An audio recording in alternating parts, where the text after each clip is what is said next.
सड़क में अब प्लास्टिक का सरिया लग रहा है। ये भी गजब है भाई। कैसे? सड़क की मजबूती के लिए लोहे का सरिया लगता है, लेकिन प्लास्टिक का सरिया। ब्रिज गिर गया, अधूरी सड़क पर गाड़ियां चलने लगी, रोड के बीच में गड्ढे हो गए, अधूरे निर्माण वाला ब्रिज चालू कर दिया गया। अक्सर आपने ऐसी खबरें सुनी होंगी ना, लेकिन आज जो खबर मैं आपको बताने जा रहा हूं वो अलग है। ये एक पॉजिटिव खबर है, एक उम्मीद देने वाली खबर है। मध्य प्रदेश में अब सड़क निर्माण की तस्वीर बदल रही है। यहाँ हाईटेक टेक्नोलॉजी का इस्तेमाल शुरू हो चुका है। ये नई तकनीक क्या है, कैसे काम करती है और आने वाले समय में ये तकनीक सड़क और ब्रिज निर्माण को कैसे बदल सकती है, आपको विस्तार से बता देता हूं। मध्य प्रदेश में अब सड़क निर्माण में हाईटेक तकनीक का इस्तेमाल शुरू हो चुका है। डिवाइडर और ब्रिज बनाने में अब लोहे के सरिये की जगह प्लास्टिक के सरिये का इस्तेमाल किया जा रहा है। अब आप सोच रहे होंगे कि लोहा तो प्लास्टिक से ज्यादा मजबूत होता है, तो फिर लोहे की जगह प्लास्टिक का इस्तेमाल क्यों भाई? ये कैसी तकनीक है? कहीं ऐसा तो नहीं कि ब्रिज मजबूत होने के बजाय और कमजोर हो जाए? पहली नजर में मुझे भी यही लगा था, लेकिन असल कहानी कुछ और है। दरअसल लोहे की जगह जिस सरिये का इस्तेमाल हो रहा है उसका नाम है ग्लास फाइबर रीइंफोर्स्ड पॉलीमर, यानी GFRP।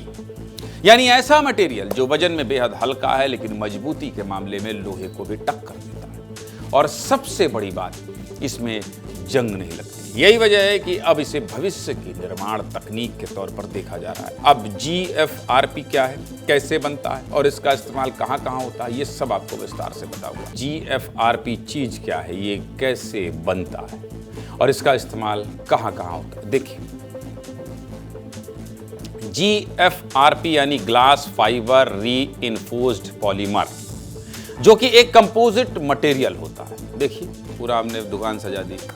कंपोजिट मटेरियल मतलब कई चीजों को मिलाकर बनाई गई एक नई चीज। GFRP को भी ग्लास फाइबर और पॉलीमर से मिलाकर बनाया जाता है। ग्लास फाइबर यानी कांच के बहुत पतले पतले रेशे और पॉलीमर मतलब प्लास्टिक। अब इसकी खासियत क्या है? इसकी खासियत यह है कि बहुत मजबूत, हल्का, जंग ना लगने वाला और लंबे समय तक टिकाऊ होता है। और इसका इस्तेमाल इलेक्ट्रॉनिक पोल, बिल्डिंग, ब्रिज, कार, बस, वाटर टैंक, पाइप और हवाई जहाज के हिस्से बनाने के लिए किया जाता है। समझ गया? GFRP सरिये स्टील की तुलना में करीब 70% तक हल्के होते हैं, लोहे का जो सरिया होता है। यही वजह है कि इनसे बने स्ट्रक्चर की लाइफ 2 से 3 गुना तक बढ़ जाती है। और सबसे खास बात यह है कि प्लास्टिक कचरे से बनाया जाता है। विशेषज्ञ मानते हैं कि अगर इसी तरह नई तकनीकों को अपनाया गया तो भारत का इंफ्रास्ट्रक्चर न सिर्फ मजबूत होगा बल्कि पर्यावरण के प्रति भी जिम्मेदार बनेगा।